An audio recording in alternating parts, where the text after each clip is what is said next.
Sir, anong masasabi mo sa pagkain namin, sir? Okay siya. Masarap, sir. Oo, na 10.5 out of 10. Saktong sa paglasa mo, sir. Ikaw, boss. Ayos ba? Sarap, diba? Masarap ka talaga, hindi na siya makapagsalita eh. Alam ko, ano yan kasi yung mga mayayaman eh. Ha? Tabaw? Okay ba ba?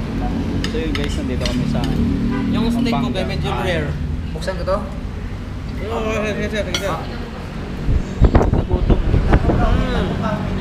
Nagutom. Oh, grabe. Ang sarap. Kinikilig sa sarap.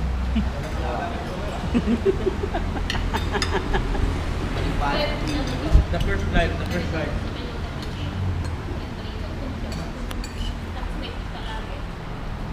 Si Pastor, gutom na gutom. Pati si Rex. Oh.